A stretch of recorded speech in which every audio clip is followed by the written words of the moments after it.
오늘 우리에게 주신 하나님의 말씀은 신약성서 가운데 골로새서 3장 1절부터 4절까지입니다. 이제 하나님의 말씀에 경청하시기를 바랍니다. 그러므로 여러분이 그리스도와 함께 살려주심을 받았으면 위에 있는 것들을 추구하십시오. 거기에는 그리스도께서 하나님의 오른쪽에 앉아 계십니다. 여러분은 땅에 있는 것들을 생각하지 말고 위에 있는 것들을 생각하십시오. 여러분은 이미 죽었고 여러분의 생명은 그리스도와 함께 하나님 안에 감추어져 있습니다. 여러분의 생명이신 그리스도께서 나타나실 때에 여러분도 그분과 함께 영광에 쌓여 나타날 것입니다. 아멘. 오늘 찬양 감사합니다. 담대하라 제보고 담대하라고 하는 것 같아서 제가 시무하던 교회에서 설교할 때는 떨림이 없는데 우리 교회가 아니면 항상 이게 떨립니다. 그래서 근데 오늘 찬양대에 찬양에 힘입어서 담대하게 전하도록 하겠습니다. 제가 8년 이제 타이베이 한국교회를 시무하고 이제 사임을 하고 나와봤는데 그동안 늘 다니던 길이었는데도 보지 못했던 것들이 굉장히 많았어요. 똑같은 길을 가는데 교회를 사임하고 나니까 다 보여요. 그래서 이 대만 땅이 얼마나 아름다운지 제가 8년이 지나서 알았습니다. 그래서 늘 고속도로를 달렸는데도 고속도로 옆 주변으로 꽃이 엄청 피어 있는데 한 번도 그걸 정말 신기하게도 본 적이 없었던 것 같아요. 그래서 이제 제 아내하고 차를 타고 가면서 이게 원래부터 있었던 꽃이야? 이렇게 물어보기도 하고, 그리고 산천이 얼마나 아름다운지를 모르겠습니다. 여러분들 대만에 한번 놀러 오시던 선교를 오시나 와 보십시오. 제가 전에는 오셔도 잘 인도를 못했어요. 제가 잘 몰랐으니까. 그러고 나서 이제 지금은 너무 잘 보여요. 그래서 아주 멋있는 땅이 대만 땅이라는 것을 새롭게 알았습니다. 우리 여기 장로님들 놀러 한번 오세요. 뭐 별로 멀지도 안 하고 2시간 반만 비행기 타면 이제 올 수 있는 거리입니다. 어쨌든 또 이렇게 불러주셔서 또 말씀을 전하게 돼서 감사하면서도 또 이렇게 부끄럽기도 합니다. 오늘 본문을 보시면 골로새서입니다. 골로새 교회는 바울이 직접 세우지 않은 교회고, 그리고 방문도 하지 않은 교회입니다. 바울이 이제 로마 감옥에 있을 때 빌레몬과 에바브로디도라는 사람이 이 골로새 교회를 설립을 했습니다. 그리고 바울은 이제 로마 감옥에 있으면서 골로새 교회가 여러 이단 사상 때문에 많이 힘들어한다는 소식을 듣고 이제 이 편지를 썼습니다. 그 당시에 이제 있었던 이단 사상은 이랬습니다. 예수님이 하늘에서 오신 분은 맞다. 그래서 숭배할 만하긴 하지만, 그러나 하늘에는 최고의 신이 계실 뿐만 아니라 천사들도 많이 있기 때문에 우리가 천사들을 잘 숭배하면 예수님도 숭배하는 것이 된다는 거죠. 예수님도 천사의 한 부류로 보고, 그래서 천사만 숭배하면 되지 굳이 예수님까지 숭배해야 되냐, 이런 이야기들이 있었습니다. 그래서 이런 주장은 이제 바울이 주장하는 이신칭이라는 복음에 굉장히 위협이 되었습니다. 그래서 이 바울이 이 편지를 써서 이들의 잘못된 것을 지적하고 올바른 신앙을 이제 가르쳐 주고 있습니다. 바울이 이제 1장, 2장에서 교리를 가르칩니다. 그리고 3장에 들어서면서 바울이 이제 즐겨 사용한 하나의 도식인데, 교리와 윤리라는 이 도식을 따라서 이제 3장 이하에서는 윤리적인 부분을 제시를 합니다. 그러니까 교리 부분은 좀 이런 게 있어요. 교리 부분은 이제 서술형으로 되어 있다고 하면, 뒤에 나오는 윤리 부분은 명령형으로 되어 있습니다. 그래서 오늘 1절을 보시면 그렇게 되어 있죠. 이 윤리 교훈은 그러므로라는 이 연결어로 시작을 합니다. 그러니까 그러므로는 뭐냐 하면 앞에 나오는 교리 부분과 그리고 지금부터 나올 윤리 부분을 연결하는, 바울이 아주 즐겨 사용하는 연결어다라고 이야기를 합니다. 그래서 뭐 로마서 12장 1절이나 빌립보서 4장 1절이나 갈라디아서 5장 1절이나 에베소서 4장 1절 이런 데 보면 꼭 그렇게 앞부분이 끝나면 뒷부분 윤리로 넘어갈 때 그러므로라는 말을 이렇게 사용을 합니다. 자, 그러면 왜 바울은 윤리적인 교훈을 말하기 전에 이 그러므로라는 이 연결어를 사용했을까 하는 거죠. 물론 우리 뭐 잘 압니다. 연결어 없이 그냥 사용하면 윤리 앞에 교리와 윤리가 동떨어져 있는 것처럼 생각할 수가 있는데, 근데 그러므로를 붙였기 때문에 신앙생활에 있어서 교리 부분과 윤리 부분은 절대로 떨어질 수 없다 하는 거죠. 그래서 교리와 윤리는 하나다 하는 겁니다. 그래서 믿음과 행함 혹은 신앙과 윤리, 말씀과 삶, 이것은 별개의 것이 아니라 하나라는 거죠. 따라서 어떤 존재에 대해서 그 존재가 어떠하다 이런 서술형이 있다고 하면 그 속에 명령은 뭐가 있겠습니까? 어떠한 존재는 반드시 어떠해야 한다 하는 거죠. 그러니까 이 동물은 초식 동물이다 이런 서술형이 있으면 명령형은 뭐겠습니까? 이 초식 동물은 반드시 풀을 먹어야 된다 혹은 풀을 먹어라 이거죠. 그러니까 서술형 속에는 반드시 명령형이 들어 있습니다. 그래서 우리가 이제 성경을 보면 하나님은 사랑이시다 그럽니다. 하나님은 사랑이시다 그러면 그럼 이건 이제 서술형이죠. 이 서술형은 사실 선물이에요. 그럼 이 서술형 속에 뭐가 들어 있습니까? 우리도 하나님을 사랑해야 한다 이것이 아니고 우리도 이웃을 사랑해야 한다 이거예요. 우리가 이웃을 사랑해야 한다. 그럼 하나님은 거룩하시다 이렇게 하면 서술형이죠. 그럼 그 안에 명령형은 뭐가 들어 있습니까? 너희도 거룩하게 살아라 하는 겁니다. 레위기 19장 그냥 눈치껏 이렇게 찾아보시면 레위기 19장을 그 성결법이라 그랬는데 거기 보면 2절에 그랬어요. 너희도 거룩하라. 왜냐하면 너희 하나님 나 여호와가 거룩하다 이렇게 나옵니다. 그러니까 내가 거룩하다 서술형이고 명령형은 너희도 거룩하랍니다. 그런데 거룩하게 살려면 어떻게 되느냐? 그 레위기 19장은 정말 놀랍습니다. 하나님을 어떻게 섬기라는 말이 거의 나오지 않아요. 그 37절까지 계속되는데 전부 다 사람 사이에서 세상에서 어떻게 살아야 되느냐를 가르칩니다.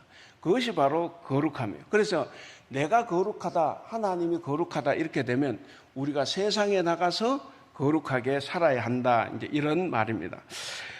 자, 그러므로 우리는 성경에 기록된 진리에 대한 모든 이 서술은 반드시 명령이 들어있다 하는 거죠. 그래서 우리는 신앙생활을 하면서 성경을 읽으실 때 명령형이 없이 서술형으로만 돼 있어도 거기서 명령형 문장을 찾아낼 수 있어야 됩니다.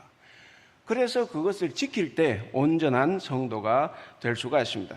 자, 그런데 문제는 이제 오늘 우리를 보면 교회에서 말씀을 배울 때와 그리고 세상에 나가서 살아갈 때 좀 다른 모습들이 많아요.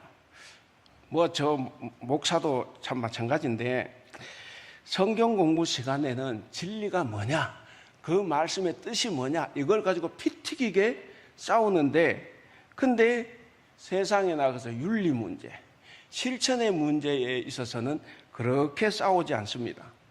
배운 것과는 전혀 다르게 자기 주장, 자기 생각에 근거해서 살아가는 것이 오늘 우리의 모습이 아닌가 이런 생각도 해봅니다. 또 어떤 성도는 교회에서 말씀을 듣고 그리고 찬양을 하고 찬송을 할 때 눈물을 흘리고 울면서 하나님께 부르짖기도 합니다. 그러면서 하나님의 사랑에 흠뻑 젖기도 합니다. 자, 그런데 교회에서는 그렇게 열심히 사는데 세상에서 그렇게 살지 못하는 이유가 있어요.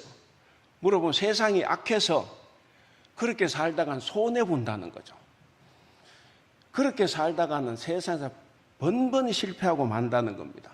자기 것 하나 챙기지 못하고 남에게 짓눌리고 산다는 거죠. 그래서 이제 배움 따로 생활 따로 이렇게 되는 거죠. 그 신앙생활은 그래서 힘든 것 같아요. 저도 제 목사인 제 입장에서도 저렇게 살면 손해가 되는데 저렇게 살아야 되나 고민스러울 때가 많습니다. 그러나 하나님은 다 무시하고 말씀대로 살라 하는 거죠. 자, 그래서 우리가 이런 것을 생각해 보면 올바른 삶과 윤리는 말씀과 절대 분리되지 않습니다. 우리가 성경을 배워서 알았다라고 하면 우리는 눈물 흘리는 것에 만족하면 안 됩니다. 우리가 아무리 눈물을 많이 흘리고 하나님을 아무리 사랑의 하나님이라고 찬양을 해도 밖에 나가서 이웃과 싸우고 사기치고 거짓말하고 그렇게 하면 안 된다는 거예요. 물론 우리가 그렇게 사는 사람이 우리 대학교에는 없지만 이게 사실 저도 이제 이민교회에서 이렇게 해봤는데 어려움이 많아요. 그래서 우리가 정말 하나님의 말씀대로 사는 것이 뭔가 그렇게 보면 우리가 이유여하를 막론하고 배운 진리의 기초에서 오늘 1절 말씀처럼 그러므로의 삶을 살아가야 합니다. 교회 안에서의 진리가 세상의 삶을 통해서 반드시 진실한 열매, 선한 열매를 맺어야 합니다. 마태복음 7장 21절에 이런 말씀이죠. 나더러 주여 주여 하는 자마다 다 천국에 들어갈 것이 아니요 다만 하늘에 계신 내 아버지의 그 말씀, 그 뜻대로 행하는 자라야 들어갈 수 있다 이렇게 말씀하셨습니다. 이 예수님 말씀 우리가 잘 기억을 해야 합니다. 자, 바울은 이 본문에서 윤리적인 삶을 권면하면서 위의 것을 찾으라 이렇게 이제 이야기를 하죠. 위의 것들을 추구하십시오 이렇게 이야기를 합니다. 자, 바울은 구원받은 그리스도인들이 어떻게 살아가야 되느냐 이걸 이야기하면서 이제 그렇게 두 가지로 권면합니다. 하나는 방금 말씀드린 것처럼 위의 것을 찾으라, 위의 것들을 추구하라 하는 것이고, 그 다음에 2절 보시면 위의 것을 생각하라 그러죠. 땅에 있는 것들을 생각하지 말고 위에 있는 것들을 생각하라 이렇게 이제 이야기를 했습니다. 자, 근데 이제 그렇게 사는 것은 뭐냐? 이 말씀 이후에 이제 구체적으로 좀 더 나옵니다. 그래서 구체적으로 일상생활이나 오늘 기도자가 가정에 대한 기도를 했는데 가정생활은 어떻게 해야 되느냐?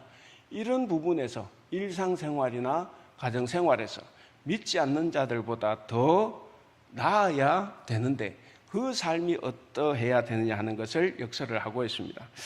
자, 그럼 여러분 우리가 왜 불신자들보다 더 윤리적으로 살아야 합니까? 우린 이게 이제 교리에 너무 젖어 있다 보면 착하게 사는 것하고 신앙하고 별개로 생각을 합니다. 제가 이제 저기 교회에서 시무할 때 예배하고 설교하고 다 끝났어요. 근데 예배 공간 어디인가에는 누군가들이 계속 목사 욕을 합니다. 계속 뭔가 교회 욕을 해요. 제가 그 모임 없애버리려고 몇 번을 노력했는데 제가 없애지 못했고 나왔는데 우리가 그런 거 참 조심해야 됩니다. 은혜 받고 나가면 바로 딴소리를 하기 시작을 합니다. 왜 우리가 더 윤리적으로 살아야 됩니까? 1절 상반절에 보면 그래 놨죠. 이제 여러분은 그리스도와 함께 다시 살아났으니 전상의 것들을 추구하십시오. 우리 성경은 그러므로 여러분이 그리스도와 함께 살려주심을 받았으면 위의 것들을 추구하라 이렇게 됩니다. 그러니까 하나님께서 우리를 살려주셨다. 우리를 부활시켜 주셨다. 그렇기 때문에 우리가 위의 것들, 전상의 것들을 추구해야 한다는 겁니다. 그러니까 이 말씀이 무슨 말씀이냐 하면 예수님만 부활하신 게 아니라 이미 우리도 부활했다는 거죠. 이미 우리도 부활을 했습니다. 그렇기 때문에 우리는 이미 죽음에서 살아난 사람들이에요. 우리가 예수님을 믿었던 그 순간 우리는 다시 살아난 사람들입니다. 그래서 우리는 부활 생명체를 지닌 부활 사람이라는 겁니다. 그래서 부활이 꼭 예수님께만 국한된 것이 아니라 우리 모두에게 다 주어진 것입니다. 그래서 이 1절 말씀 뭐냐면 우리가 예수님을 믿기 전에는 죄 가운데서 음침한 가운데서 그렇게 죽었던 우리가 이제는 바로 예수님으로 인해서 생명의 빛으로 부활을 했다 하는 이야기입니다. 그렇기 때문에 우리 그리스도인들은 삶으로 예수님의 부활을 증거하는 것은 물론이고 우리가 부활의 삶도 살아내야 합니다. 그렇기 때문에 우리 그리스도인들은 아직 땅에 살고 있지만 하나님만을 섬기겠다는 각오, 결단, 그리고 하나님께서, 예수님께서 주신 말씀을 그대로 지키려고 하는 그 다짐, 마음이 필요하다는 겁니다. 그런 각오와 마음을 가지고 하나님의 영광만을 위해서 살아가는 것, 이것이 바로 부활 인간으로, 새로운 인간으로 거듭 태어난다는 것을 말하고 있습니다. 그렇기 때문에 우리는 예수 믿기 전에 가졌던 그 과거에 있었던 부도덕하고 비윤리적인 것을 다 청산을 하고 이제는 우리가 예수님과 함께 부활했지 않습니까? 예수 그리스도와 함께 부활했기 때문에 이제는 새로운 인간으로 완전히 탈바꿈해서 살아가야 한다는 것을 말씀하고 있습니다. 자, 그렇다고 하면 이 부활한 사람들의 삶의 방식은 어때야 하나 하는 겁니다. 자, 첫째는 2절입니다. 부활한 사람은 위의 것을 추구하며 사는 사람입니다. 위의 것을 생각하고 땅의 것을 추구하지 말라 그러죠. 땅에 있는 것들을 생각하지 말고 위에 있는 것들을 생각하라 그렇게 이야기합니다. 위에 있는 것은 뭡니까? 영원한 거고 땅에 있는 건 뭡니까? 제한 있죠. 유한한 것을 말합니다. 자, 이 말씀은 땅에서 아무리 좋은 것이 있다고 해도 언젠간 다 끝날 거예요. 우리의 목숨이 끝나든 그게 끝나든 하여간에 끝납니다. 그렇기 때문에 그런 것에 매여 살지 말라는 거예요. 그리스도인은 하늘의 영원한 것을 보고 살아가는 사람들이기 때문에 그 영원한 것을 보고 그것을 추구하며 살아가라 하는 말씀입니다. 그래서 여러분, 가치 있는 삶이 뭡니까? 가치 있는 삶이라는 것은 없어질 것을 위해서 살아가는 게 아니에요. 그것이 아니라 영원히 사라지지 않을 것을 우리가 보고 그것을 추구하며 살아가는 삶을 말합니다. 자, 그 다음 두 번째는 3절에 보면 부활한 사람은 보이지 않는 것을 믿는 사람입니다. 3절에 보시면 옛날 성경, 개역 개정판은 이는 너희가 죽었고 너희 생명이 그리스도와 함께 하나님 안에 감추어졌다 그랬습니다. 3절을 보시면 여러분은 이미 죽었고 여러분의 생명은 그리스도와 함께 하나님 안에 감추어져 있습니다 그랬습니다. 그러니까 여기서 죽었다는 것은 뭐겠습니까? 뭐로부터 죽은 거예요? 땅의 것으로부터 죽었다는 거죠. 땅의 것. 땅의 것은 우리가 욕심 뭐 이런 거라고 하면 어쨌든 그것만 보고 살던 삶에서 이제 죽었다 하는 겁니다. 그럼 예수님을 만난 후로는 바뀌었다는 거죠. 예수를 만난 후로는 땅에 보이는 것만 추구하는 그런 삶이 아니라 그것은 이미 죽었으니까 이제는 그리스도와 함께 다시 살아난 그 삶을 산다 하는 겁니다. 자, 여러분 거기에 보시면 그리스도와 함께 하나님 안에 감추어졌다 그랬습니다. 감추어졌다 하면 보입니까? 안 보입니까? 여기 하나님 볼 수 있어요? 예수님 하늘에 계신데 볼 수 없지 않습니까? 우리가 뭐 따지고 보면 창조도 우리가 본 적도 없고 다 본 적이 없어요. 근데 정말 훌륭한 신앙은 뭐냐면 보지 않고도 믿는 거예요. 자꾸 뭔가 증명해서 믿으려고 하는데 증명하는 순간 사실 믿음은 아니죠. 왜? 보이는 것이기 때문에. 자, 여기에서 감추어져 있다는 것은 우리가 볼 수도 없고 보려고 해도 보이지 않습니다. 뭔가 있는 것 같기는 한데 보이지 않습니다. 그래서 우리가 정말 제대로 신앙생활을 하려고 한다고 하면 이런 눈에 보이지는 않아도 있다 하는 것을 믿는 겁니다. 그래서 우리는 우리의 믿음이 있기 때문에 지금 이 자리에 다 나와 계신 겁니다. 그러면 이런 믿음을 가진 사람이 어떻게 살아가야 되느냐? 바로 위의 것을 추구하며 살아가야 한다는 겁니다. 위의 것을 추구하며. 그리고 이런 부활의 영광은 지금은 보이지 않지만 내가 부활했는지, 내가 부활 생명체를 가지고 있는지, 저 사람이 부활 생명체를 가지고 있는지 우리는 볼 수 없어요. 그러나 볼 수 없다고 해도 예수님이 다시 오실 때 그것이 분명하게 드러나 보인다 하는 겁니다.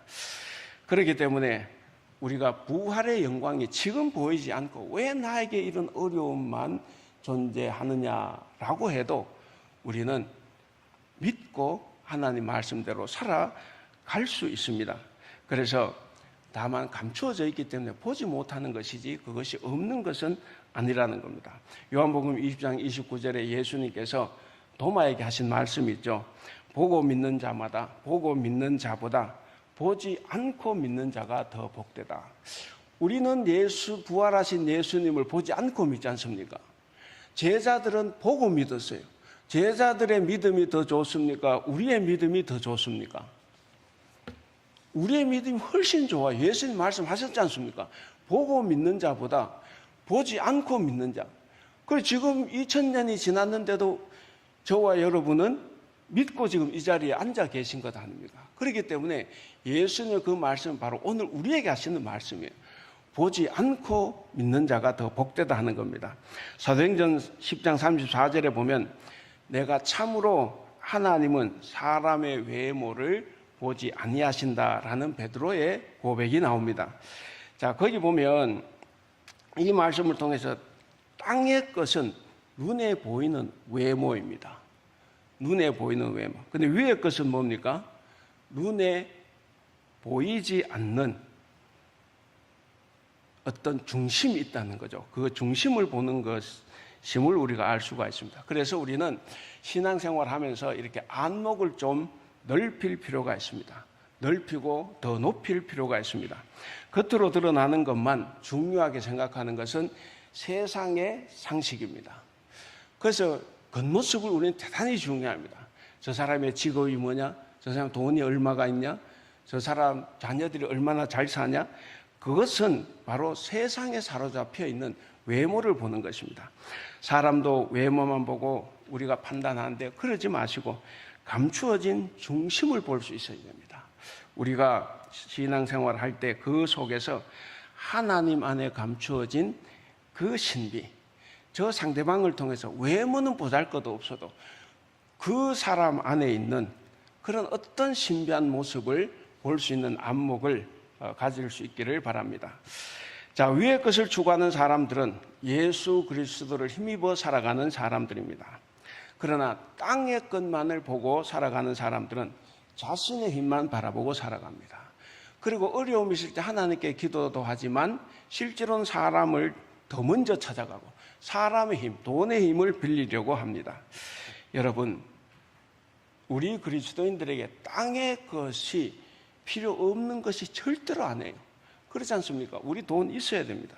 누가 선교 돈으로 하나 근데 선교 돈으로 하죠. 돈이 있으면 선교 더 잘해요.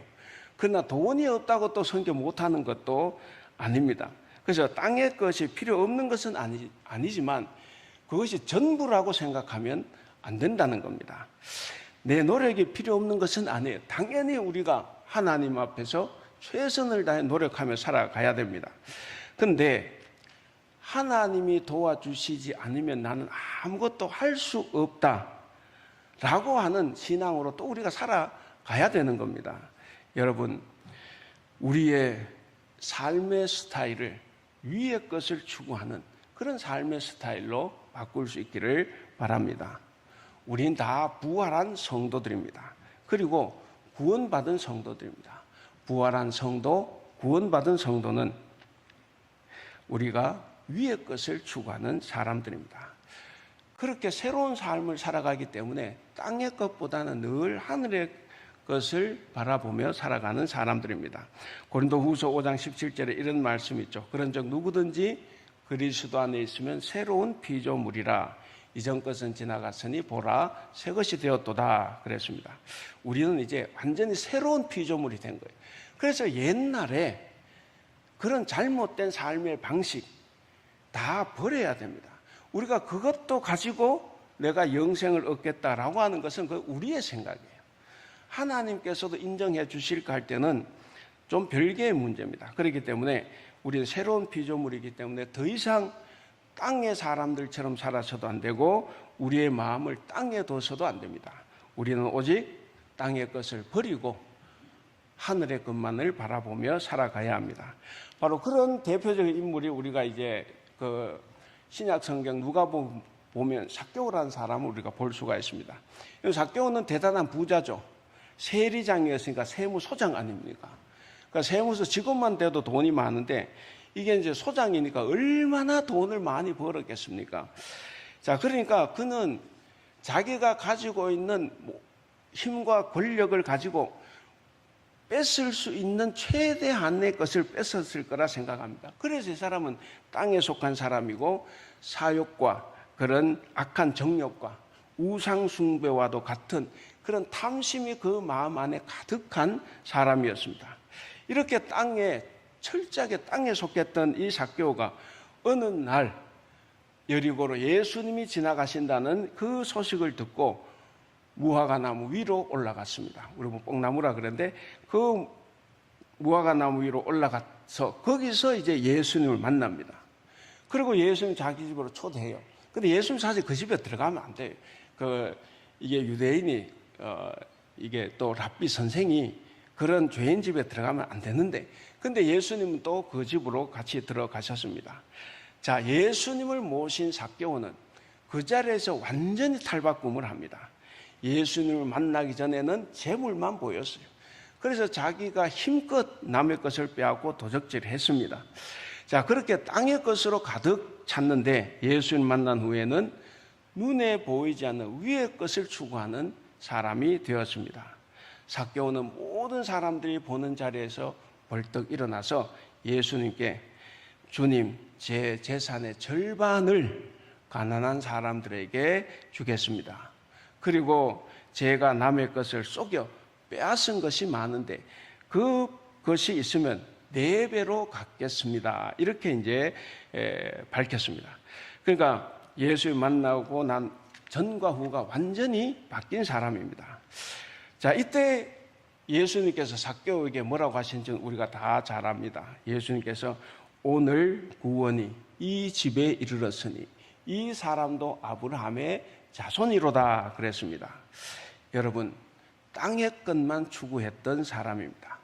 근데 땅의 것인 재물과 탐심을 버리고 위의 것으로 자기의 마음을 채우고 그렇게 살아간 삭개오에게 예수님은 그 집안에 구원이 이르렀다라고 인정을 해 주셨습니다. 그렇기 때문에 오늘 우리도 삭개오처럼 위의 것으로 마음을 채워야 합니다. 그래서 우리도 삭개오처럼 변화를 받고 살아가야 됩니다. 이제 말씀을 맺겠습니다. 사랑하는 우리 성도 여러분, 우린 다 세상을 딛고 살아가는 사람들입니다. 그렇기 때문에 세상의 것을 버릴 수는 없어요. 세상의 가치를 우리가 외면할 수는 없습니다. 그러나 아까 말씀드린 것처럼 그것이 전부가 되어서는 안 되고 그 안에서도 우리는 손해보고 좀 희생하고 그리고 내가 어렵더라도 남을 도와줄 수 있는 그런 마음을 가져야 합니다. 그래서 그리스도인이라고 하면 세상과 거리 두기를 좀 해야만 합니다. 이 악한 사회에 대해서 거리를 두는 것, 거리를 두고 살아가는 것, 이것을 골로새서는 죽었다라고 표현을 했습니다. 저와 여러분은 다 위의 것을 추구해야 합니다. 예수님이 우리에게 새로운 생명을 주시기 위해서 그 십자가에서 그렇게 처참하고 비참하게 죽으시고 그리고 부활하시고 또 승천하셨습니다. 그리고 지금 우리가 신앙 고백하는 대로 하나님 우편에 앉아 계십니다. 그리고 언젠가는 예수님께서 이 땅에 다시 내려오실 것입니다. 그렇기 때문에 우리 사랑하는 대학교의 성도 여러분, 다시 오실 주님을 우리가 맞이하겠다. 다시 오실 주님을 간절히 기다린다고 하면 더 이상 땅의 것에 욕심을 부리면 안 됩니다. 그것을 다 버리고 이제는 우리가 부활한 사람답게 위의 것을 추구하며 부활의 삶을 살아내는 정말 복되고 윤리적인 우리 모든 대학교의 성도님들이 되시기를 주님의 이름으로 축원합니다. 기도하겠습니다. 사랑이 많으신 우리 하나님, 부활의 첫 열매가 되신 우리의 주님, 우리는 우리의 죄와 육신과 자아를 십자가에 못 박고 오직 부활 영생 소망으로 그리스도인답게 살기를 결단합니다.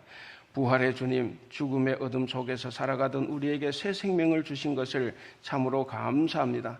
새 생명을 입은 우리가 부활의 증인으로 살아갈 수 있도록 도와주시옵소서. 또한 땅의 것만 추구하는 삶에 매몰되지 않고 영원한 것, 위의 것을 추구하는 윤리적인 삶을 살아내는, 그래서 온전히 부활의 삶을 살아가는 참 그리스도인들이 다 될 수 있도록 우리를 도와주시옵소서. 감사하며 우리 주님 예수님의 이름으로 기도하옵나이다. 아멘.